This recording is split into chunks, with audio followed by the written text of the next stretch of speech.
Welcome all of you. This lecture is the last part of the chapter 2 of social studies that is related to the First World War and the Russian Revolution.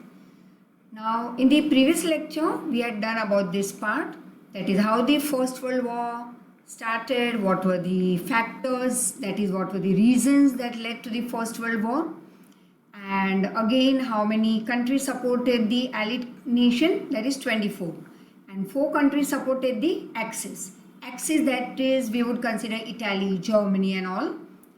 Now initially who made great victories in Europe? That was Germany. फिर उसने French army को भी destroy कर लिया था, बहुत सारे उसने सबमरीन वॉर्स भी फाइट किए थे and destroyed many ships of the Allied countries. And in between it so happened that Russian Revolution started in 1917. तो ये फर्स्ट वर्ल्ड वॉर जब चल रही थी तो उसी टाइम पीरियड में रशिया में एक रिवॉल्यूशन हुआ which became famous as Russian revolution और बोल्शेविक रिवॉल्यूशन, और उसकी वजह से रशिया जो इस वॉर का हिस्सा थी वो विड्रॉ कर गई from this first world war. अब जर्मनी एक बाजू स्ट्रांग होती जा रही थी और उसने without any reason it managed to drown American steamer, that is Lusitania, in which more than 147 American soldiers died. Now up till now जो अमेरिका फर्स्ट वर्ल्ड वॉर का हिस्सा नहीं थी, that jumped into this first world war because it was attacked by the Axis party. तो उसने Allied nation को support किया and उसकी तरफ से उसने फर्स्ट वर्ल्ड वॉर में ज्वाइन हो गई America in 1917 April. And then many other countries slowly and gradually came and joined the Allied nation. तो अब जो एक्सिस जो अब तक स्ट्रॉन्ग दिखाई दे रही थी वर्ल्ड वॉर में वन में, उसकी जगह पे स्ट्रॉन्ग हो गई दी एलिड नेशन, और जर्मन आर्मी फेस नहीं कर पाई अमेरिकन आर्मी को. So the whole position of the war change and German had to surrender, और उसे एक एग्रीमेंट साइन करनी पड़ी थी. और फिर हमने उसके इफ़ेक्ट्स भी देखे थे फर्स्ट वर्ल्ड वॉर के, इमीडिएट इम्पैक्ट, मतलब कि बहुत सारे लोगों का मरना, बहुत सारे permanently handicap, crores were injured, people is to die not only due to epidemics and all but starvation की वजह से भी बहुत सारे लोग मरने लगे, पॉवर्टी बढ़ने लगी थी, अनएम्प्लॉयमेंट दिखाई दे रहा था, इकोनॉमी डाउन जा रही थी कंट्रीज़ की. फिर सोसाइटी में भी हमने चेंज देखा that majority man were out on the war front, काफ़ी मर भी गए उसमें. तो अब रिस्पॉन्सिबिलिटी घर की और कमाने की किस पे आ गई थी? विमेन. तो धीरे धीरे विमेन घर के बाहर निकलने लगी, काम करने, पैसे कमाने, रिस्पॉन्सिबिलिटी शोल्डर करने लगी, और फिर अलग अलग प्रोफेशन में आगे बढ़ने लगी वो. तो एक सेल्फ कॉन्फिडेंस आने लगा उनमें, और वो अपनी राइट्स के लिए they put forward, they started demanding for their rights like voting rights and many other rights. फिर आगे हमने देखा था ट्रीटी ऑफ वर्सलिस, जो मैंने कहा कि very important detail answer also, and it is also one of the effect of the first world war, कि फर्स्ट वर्ल्ड वॉर में अनकंडीशनल सरेंडर हुआ था जर्मनी का इन फ्रंट ऑफ एलिड कंट्रीज़. फिर वॉर एंड हो गई इस तरह से, और फिर इस एलिड कंट्रीज़ ने एक पीस प्रोसेस कैरी आउट किया इन पेरिस, जहाँ पे 145 मीटिंग्स हुई. And in this you can say at the gun point पे जर्मनी को एक एग्रीमेंट साइन करनी पड़ी थी. और क्योंकि ये agreement this peace process you would say which was made in this mirror palace at Versailles, तो इस एग्रीमेंट का नाम दिया गया वर्सल्स, एंड ये साइन किया गया था बाय जर्मनी, फोर्स किया गया था उसे साइन करने के लिए.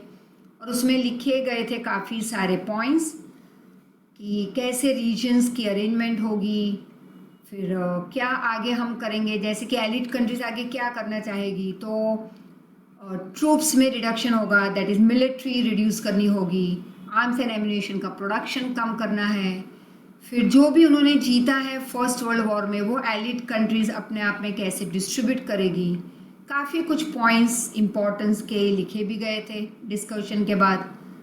और important people that is American president Woodrow Wilson, PM Lord George, French President Clemenceau and Italian President Orlando इनका बहुत बड़ा रोल था इस पूरे वर्सलेस ट्रीटी को फ्रेम करने में। And still ahead what we saw was कि जर्मनी को बताया गया कि तुम ही रिस्पॉन्सिबल हो इस वॉर के लिए, तो हमारा बहुत सारा नुकसान हुआ है, तो अब पे कौन करेगा, तो Germany.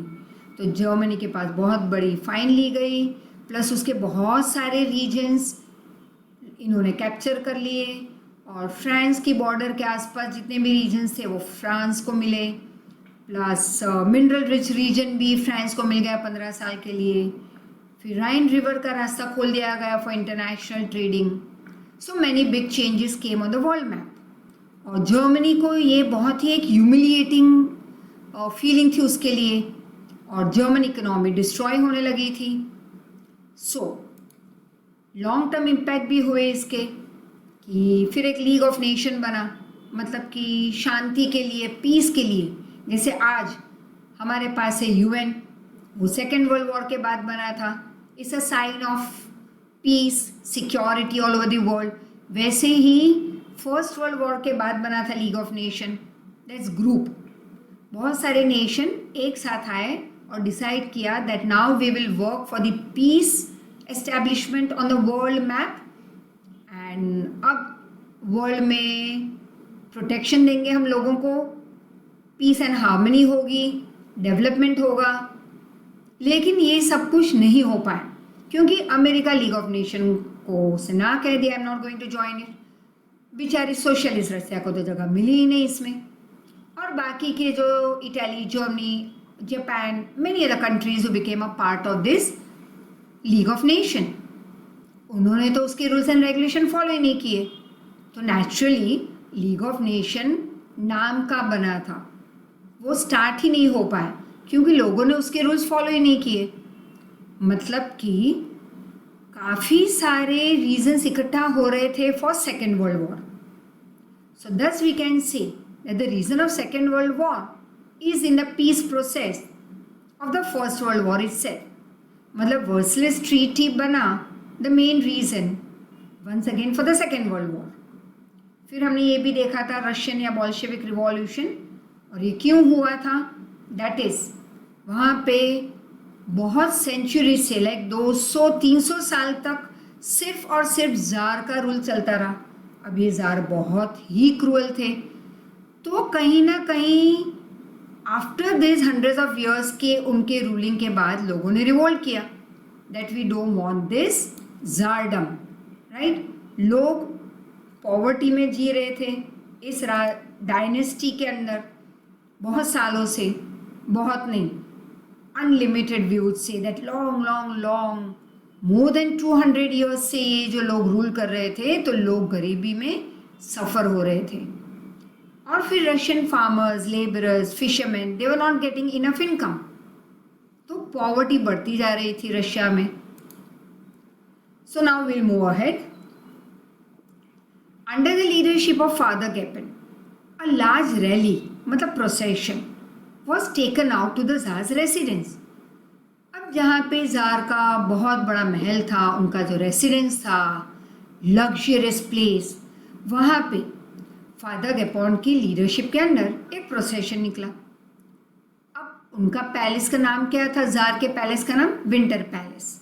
22 Jain 1905 Sunday, very important day, date, year in the history. This people, that is जो प्रोसेशन में निकले थे, they were unarmed. वो अपने साथ कोई भी वेपन लेके नहीं गए थे। क्यों? क्योंकि ये कोई लड़ाई को दिमाग में रख के या अटैक को दिमाग में रख के प्रोसेशन नहीं निकला था। It was very like for peace it was. And while some had the Tsar's picture in hand with caption like long live the little white lord of Russia written on it. मतलब ये जो हाथ में वो picture लेके आगे बढ़ रहे थे, वही बता रहा है कि वो कुछ रिक्वेस्ट करने जा रहे थे, और वो अपने ऐसे क्रूअल राजा के लिए भी एक लॉन्ग लाइफ मांग रहे थे। The tsar's army open fire on them. अब ज़ार ने ऑर्डर कर दिया अपनी आर्मी को कि फायर करो, ओपन फायर, दैट इज बिना कोई सोच के या बिना समझे जार ने ऑर्डर जो दिया तो उसकी आर्मी ने वो ऑर्डर फॉलो किया and they killed many innocent people, thousands of this innocent people died. और तब था जनवरी, मतलब heavy snowfall, so the snow in Petersburg where the tsar's palace was located it turn red with blood. तो आसपास का पूरा स्नो कहते हैं कि इट बिकेम ब्लड रेड। तो that day is thus known as bloody Sunday in history. And around this time large number of Russian got angry, they got provoked, और वो रेस्टलेस बन गए as the weakness of tsardom had become very clear. That is obvious when a small nation like Japan came and defeated a big nation like Russia in the Russia-Japan War of 1904 and 5। अब हुआ ये कि bloody Sunday के बाद Russian लोग एकदम ही provoke हो गए, गुस्से में आ गए थे, दे बिकम रेस्टलेस। और ज़्यादा गुस्सा तो ये आया था कि उन्होंने उनके लोगों को बिना किसी रीज़न के मारा था। सेकेंड, अब उन्होंने देख लिया कि हमारा राजा तो बहुत वीक है, क्योंकि एक छोटी सी कंट्री जापान आके बड़ी कंट्री रशिया को हरा के चली गई थी in Russia Japan war in 1904 and 5। In order to bring peace among this angry Russian an announcement was made कि भाई चलो एक मीटिंग करते हैं to call for a Duma legislative assembly. ये नाम दिया गया था to the LA, there is legislative assembly, which had not been called for years, was made। मतलब हुआ ये, जैसे कि हमारी कंट्री में पार्लियामेंट में मीटिंग बुलाई जाती है, अब यहाँ पे लेजिस्लेटिव असेंबली, ये आगे तुम अपने सिविक्स के चैप्टर में लर्न करोगे, but at present in short legislative assembly मतलब जहाँ पे common people like you and me, जब वो वोट करते 18 ईयर्स क्रॉस, जब वो वोट करने के बाद जो लोग जीत के आते हैं वो जाके बैठते हैं असेंबली में, मतलब कि दे आर रिप्रेजेंटेटिव। हमें उन पे विश्वास है कि वो हमारे लाइफ के, हमारे आसपास के सोसाइटी के, पब्लिक के, कॉमन पीपल के प्रॉब्लम सॉल्व करेंगे, हमें उन पे काफ़ी विश्वास है। तो ये लोग जो इलेक्शन में खड़े रहते हैं उनको हम वोट करके जिताते हैं, वो जाके हमारी ओर से रिप्रेजेंट करते हैं असेंबली में। अब वैसा ही एक असेंबली, लेजिस्लेटिव असेंबली रशिया में भी था, लेकिन वहाँ पे तो कभी कोई इलेक्शन हुआ ही नहीं, ना कभी असेंबली बुलाई गई मीटिंग के लिए। क्यों? क्योंकि वहाँ पे राजा को ये महसूस ही नहीं हुआ, कभी उसे ज़रूरत पड़ी ही नहीं कि मैं मीटिंग बुलाऊं, क्योंकि वो ही अपने आप को मानता था कि मैं जो ऑर्डर पास करूं that is a final, there should be nothing like assembly calling and all. तो अब लोगों में पीस लाने के लिए उन्होंने ये मीटिंग बुलाई। Finally forced meetings were called, but before it can take any steps to satisfy the citizen it had been called off. अब लोगों को खाली मूर्ख बनाने के लिए ये अनाउंसमेंट हुआ था कि भाई 4 such Dumas we will be calling. हाँ, बुलाया भी, मीटिंग की अनाउंसमेंट हुई, लेकिन इसके पहले कि कोई स्टेप्स लिए जाए इस मीटिंग में सिटीजन को सेटिस्फाई करने, वो मीटिंग को रद्द कर दिया गया था बहुत ही instantly. On 8 March 1917 this oppressed workers of Petrograd call for a strike. अब वर्कर्स नाखुश थे, उन पे जोर ज़बरदस्ती की जा रही थी, तो 8 मार्च 1917 को वो स्ट्राइक पे चले गए। The tsar sent his army to contain this event. फिर से ज़ार ने अपनी आर्मी को भेजा कि जाके कंटेन दिस इवेंट, मतलब शांत करो उनको। बट इस बार आर्मी ने रिफ्यूज कर दिया, we are not going to kill the innocent people. As a result the revolution began after the fall of tsardom. तो ज़ारडम हार गया। The power fell then in the hands of Kerensky led Menshevik group। अब ये पूरा power आ गया ज़ारडम से और एक ग्रुप के हाथ में। केरेंस्की जो लीडर था माइनॉरिटी का, मतलब उसको नाम दिया गया था Menshevik group. except for Lenin. Everyone in Russia was happy with the going of Tsar. अब लेनिन एक ही आदमी था, एक सोशलिस्ट था, who was not happy by the fall of Tsardom. बाकी सब रशिया में खुश थे.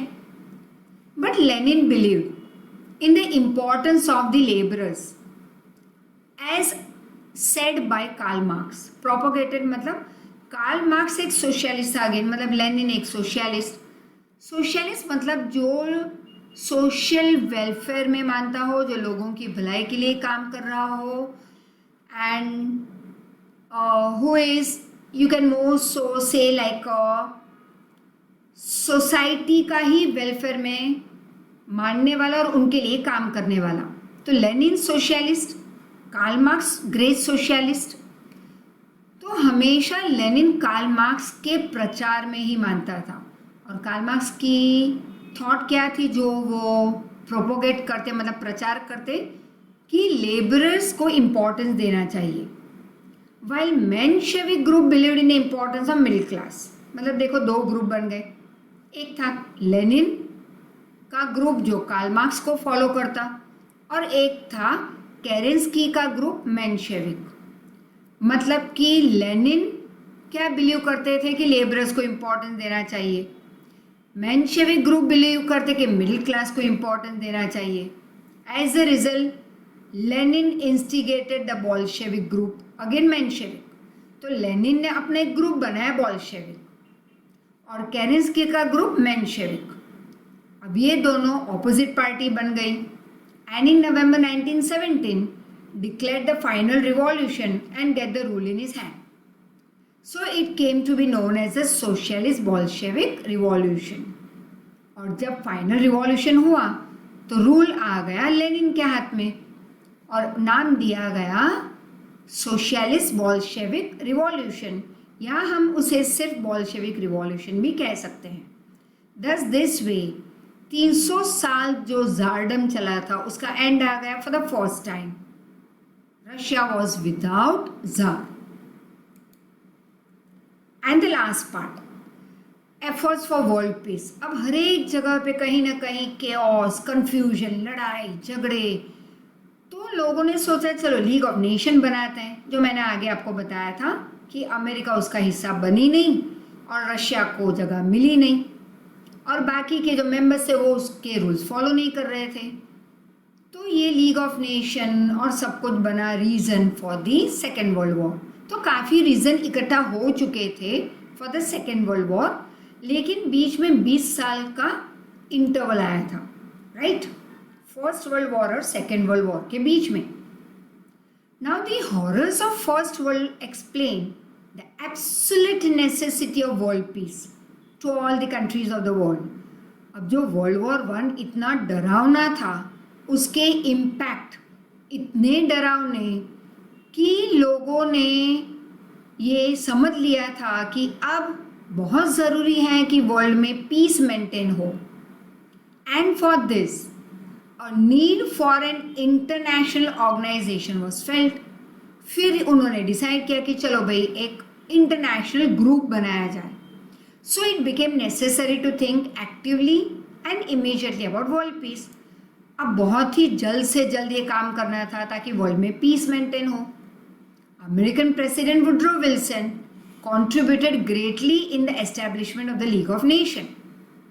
14 points suggested by Woodrow Wilson were presented during Paris Peace Process on 10 Jan 1920. अब जब ये पेरिस पीस प्रोसेस बना था तो उसी में ये 14 पॉइंट्स सजेस्ट हुए थे बाय वुड्रो विल्सन. वो ऐड हुए लीग ऑफ नेशन में.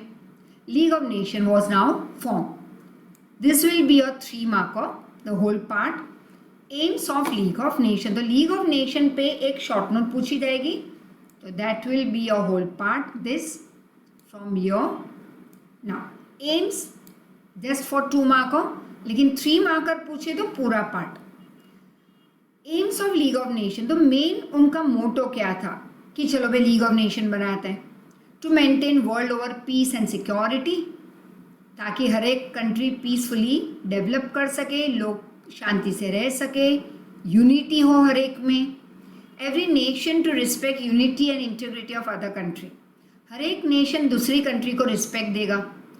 To give up the policy of war, अब जो वॉर की जो पॉलिसी है वो हम गिव अप कर देंगे, उसे हम फॉलो नहीं करेंगे। डेवलप इंटरनेशनल रिलेशन, एक दूसरे के साथ दोस्ती बनाए रखेंगे, हेल्प करेंगे एक दूसरे के डेवलपमेंट में। To solve each other problem, और अगर दो कंट्री के बीच में डिस्प्यूट भी हो जाए तो उसे पीसफुली हम सॉल्व करेंगे। थ्रू नेगोशिएशन, मतलब आमने सामने बैठ के, या थ्रू मीडिएशन, मतलब विद अ जज in between, mediator.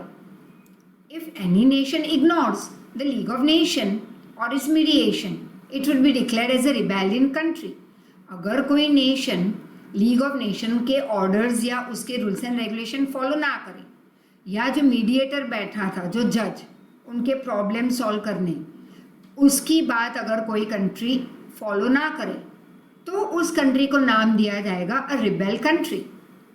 The league of nation established for world peace was not able to keep a control over these imperialistic policies of the superpowers, and in 1939 Second World War had to start। मतलब ये तो होना ही था। तो हुआ ये कि जो सुपर पावर थे वो मेंबर्स तो बन गए, बट वो सारे रूल्स एंड रेगुलेशन फॉलो नहीं कर रहे थे लीग ऑफ नेशन के। ठीक है, वो फॉलो कर रहे थे imperialistic policies. Once again, imperialistic policies या imperialism means, I told you in the first chapter of SS, but once again learn it। Any country which is strong enough and it takes over the hold of such countries which are rich in natural resource but not strong enough in its army and all, that country का ये लोग hold कर लेते हैं either by force or by cheating, just like Dalhousie had done। तो इसे हम कहेंगे इंपीरियलिज्म। तो सुपर पावर का काम था इंपीरियलिस्टिक पॉलिसी फॉलो करना। लीग ऑफ नेशन कहती जा रही थी वी वांट वर्ल्ड पीस, चलो हम वर्ल्ड पीस के लिए काम करते हैं, लेकिन लीग ऑफ नेशन का कंट्रोल नहीं रहा इन सुपर पावर्स पे। तो 1939 में they broke out second world war. Now 2 short informatory videos will follow, and with this we come to the end of the chapter 2 of social studies। I would request you, please go through this all the parts on and off। Link रहेगी क्योंकि हर एक lecture में मैंने previous lecture का एक nutshell में आपको बताया ताकि वो एक लिंक बैठी रहे। Otherwise you will not be able to understand if you are just going through this single video. तो ये वीडियो देख लेना and then go through all the videos from first to this last part so that it becomes easy for you to understand and go through your question answers. Notes already I had provided to you. So thank you so much. Take care.